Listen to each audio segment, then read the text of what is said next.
All right, good morning, people of YouTube. So, as this video goes live, I will be competing at Nats. This is the deck that I've been playing for the event. I've been testing this for the last couple months. Shout out to all of my friends and my locals that have helped me test. Um, you guys have all been amazing in helping me get this far, and I couldn't have done it without you guys. Um, Shout out to my buddy Mike for gifting me this mat. I absolutely love it. Shout out to my wife for supporting me through all of this. This has just been an incredible journey, and if I met you at Nats, please leave a comment down below. And yeah, just let me know what you guys think, and thank you all for being a part of this with me. Like, you guys watching these videos really means a lot to me, and I want to make sure that this goes live for you as soon as possible. So we're posting this hopefully as Top Cut is finishing up. I think I will have timed it to do that. But this is my deck that I have dubbed Boneless Magnamon. So it takes a lot of the aspects of the armor Jawgrass base, and it takes a lot of the aspects of the standard blue base. But I think it combines those aspects really well into a package that is a lot more consistent, but also builds a lot more threatening stacks, which are very helpful into a meta where Hexa, Blaumon, and Mirage are everywhere. So if you guys like this kind of content, make sure you guys like and subscribe. And without further ado, the only Digitama that we're playing is going to be this Demi Vmon, because we want Magnamon X to be really, really big. And this card just makes it 13 base without any inheritables, and we have inheritables to make it even bigger. So for the deck, of course, the boss monster is going to be 4 copies of Magna X. He's super amazing, he gets really big, he gets super immune, and this is the namesake of the deck. We're going to actually start with the Tamers, because I think it makes everything else make a lot more sense. We're on 4 copies of the Davis Ken from BT16.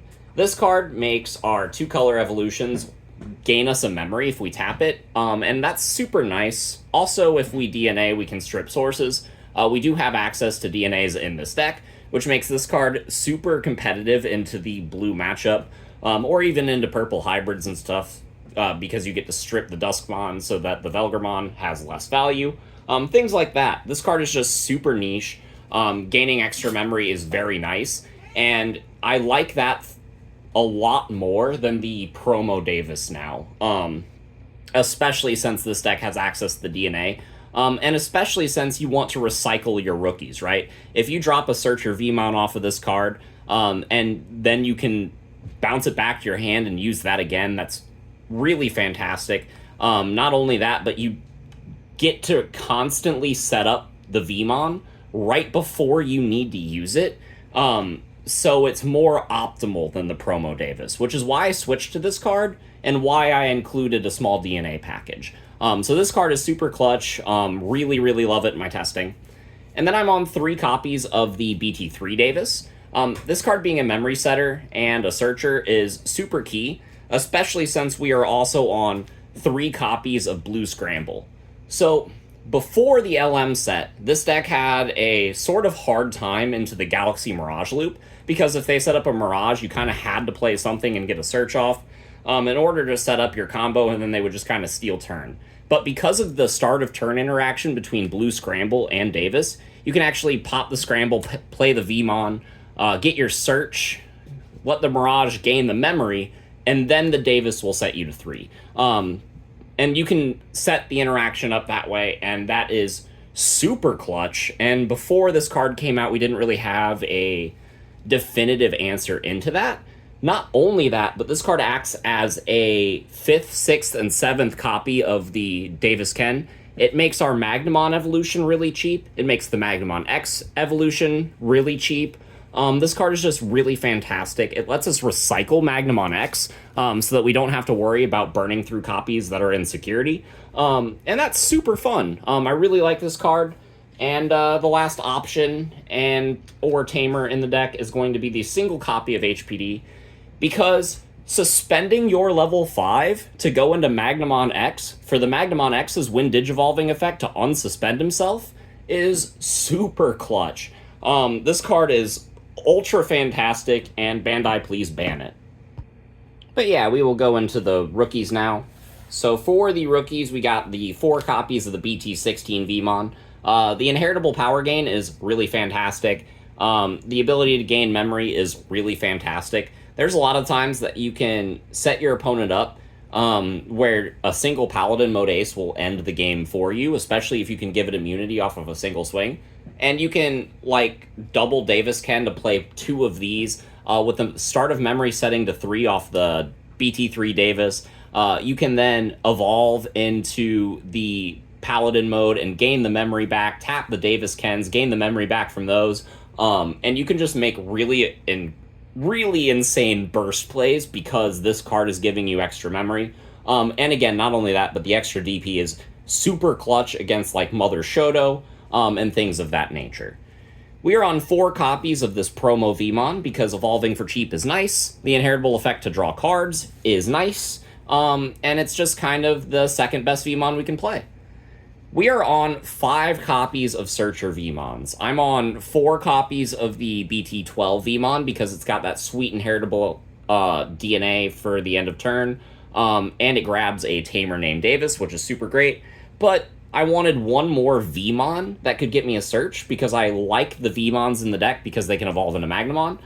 So I actually opted for a single copy of the starter deck 9 Vmon, which is basically just this card, but 1,000 points bigger, and it can't grab the Tamer. So it is good, and it doesn't have the inheritable effect, so it's a little bit less good, but having another Vmon named card is super clutch for this deck. But we are on a 14th rookie because the Scrambles and the Davis Ken are so good. And the 14th rookie is the single copy of the BT12 Wormmon because I wanted more instance of the end of turn DNA effect. And I wanted more instance of being able to play a dude at the start of my turn, or at the start of my main phase off the Davis Ken to get me a search. So I really like this card. It's super clutch, and having extra DNA inheritables is really nice. Not only that, but I didn't want to include too many of this card because the only real thing that this can evolve into optimally is the Stingmon. Like, I have done plays where I've gone into Elydramon because I've had to, but I needed an extra copy of this inheritable effect, and I needed it to be a free trait. Being green meant I could grab it off of the Davis, so having this card has been super clutch for me. So that is it, just 14 rookies. Also, I didn't mention it in the shoutouts, but shout out to my buddy Andrew. His name on YouTube is Saga Plays. He will be collabing with the channel as an artist, among doing other things, including judging that tournament. But he also lent me these sleeves for the event, and I really like these sleeves, so thank you, Saga Plays. But going into the level 4s, we got 4 copies of Starter Deck Magnamon. So this card is a security bomb, which Armor Magna typically doesn't have. It strips sources in a pretty insane way, which combos really well with the Daiken. It combos really well with the Death X. This card is just kind of insane. The Armor Purge and Blocker is also pretty nice, and the ability to evolve out of security is really great. This card is just super fantastic. It feels like it should have been a secret rare. And the main advantage that this deck has over the Armor Jawgrass or even Blue Base is that you can do a DNA play to get into Magnamon X for super cheap. But in the early game, sometimes you won't have all the pieces for that right away.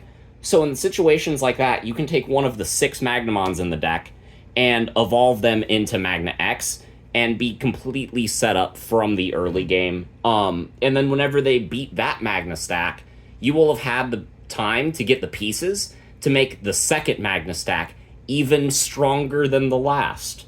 And that's super great. So I really like this Magnamon, and I really like this next Magnamon, the BT13 one. So this card has a really funny interaction with the BT16 Daiken. Like, Daiken can play the Searcher Vmon. You can get your search, you can evolve into this guy, and then at the end of the turn, this card is the one that bounces, so you'll get your draw, and then you can play the Searcher Vmon out from under it, get another search, and that all happens at the end of the opponent's turn, so the dude that you played won't even have Summoning Sickness, and that's pretty nice. But not only that, this is a Magnamon that you can kind of throw at your opponent's security in the early game and not really care if it dies, because it'll get a draw, it'll play a Vmon, it'll get another search, dig you even deeper into the deck. And it's another Magnamon named card that can evolve into Magnamon X in the early game, and is also blue for the DNA. So this card is super fantastic. With these cards and the 2 copies of Lydramon in the deck, we actually have 8 armors. So the Magnamon X is always going to have an armor source. So this is really great. I really like Lydramon, this format, especially into some of the matchups that are more of a 50-50, which include like blue and red hybrid. So if they promote like an Ukomon or a Flamemon or something, and they have something in play that we want to deal with that's, you know, super low to the ground, or even like a Floodgate, we can use this card and just punch over it and then be established, and that's super nice. And it's a green card, which is optimal for the DNAs. We actually play 5 green targets in this list, and the last 3 are going to be the BT12 Stingmon. This card, when you DNA, it gets a memory. That's super nice. It gives your dude piercing, which is really broken on Magnamon X, because a lot of the times what they'll try to do is they'll try to block it and deny you the ability to activate your effect because you didn't actually check the security. But if they block it, then you pierce them. And not only that, but if you have the Dino Bee effect, then you also trash their security, which you can trigger first, and then trigger this effect, and then trigger piercing so that you're immune for the check, which is super funny. And it just makes your Magnamon X even scarier. It means that if they don't actually deal with it, it's not just a giant wall. It's just taking out your opponent's dudes and punishing them for it. The reason I'm not playing 4 is because you can't use 2 Stingmons to make a Magnamon X with a Dino Bee or a Paildramon. So that's a little unfortunate. And so this card being able to DNA with any of these is super nice, but we didn't ever want to see 2 of it. So I felt like 3 was the perfect number. Like, drawing 1 in the middle of the game to make a second stack is great, but you never want to see 2 in, like, your opening hand.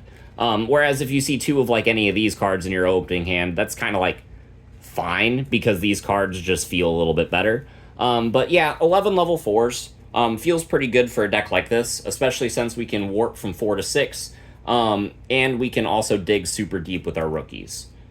So for our level 5s, super light package, we're just on 3 copies of Dino Bee and 3 copies of Paildramon.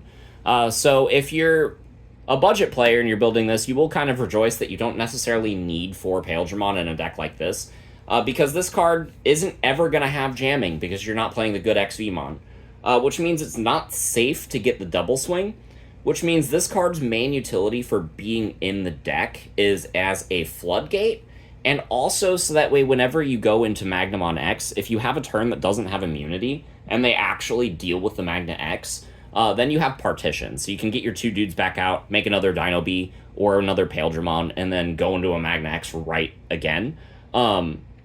This deck, I call it boneless because it doesn't have the XV, and so you can't trigger jamming, so these cards don't necessarily feel safe, but they feel really good, right?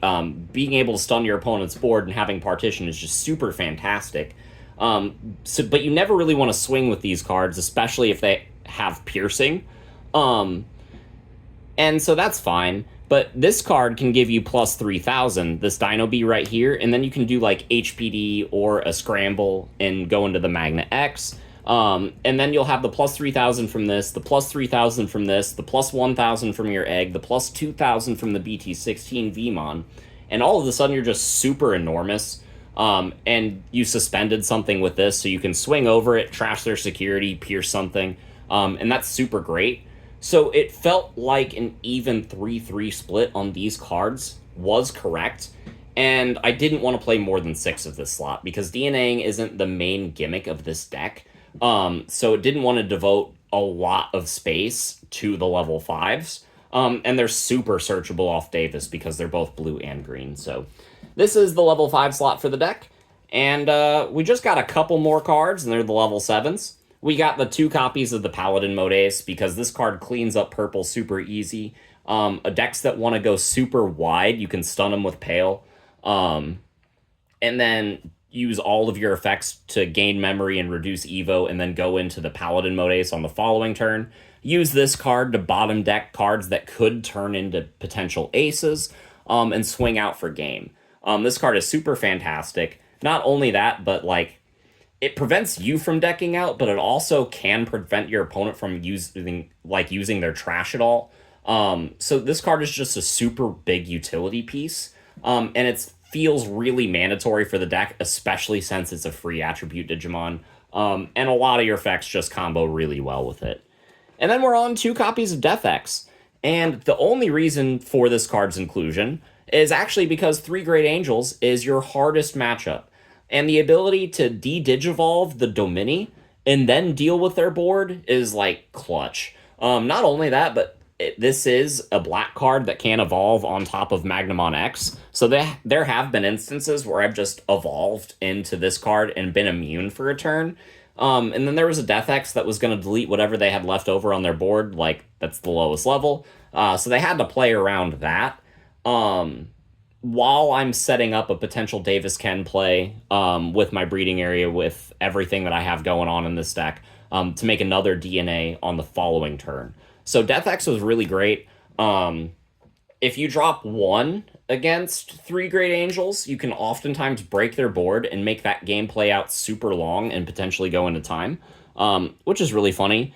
And oftentimes they aren't going to be swinging, so you can have more security than they do, which is kind of nice.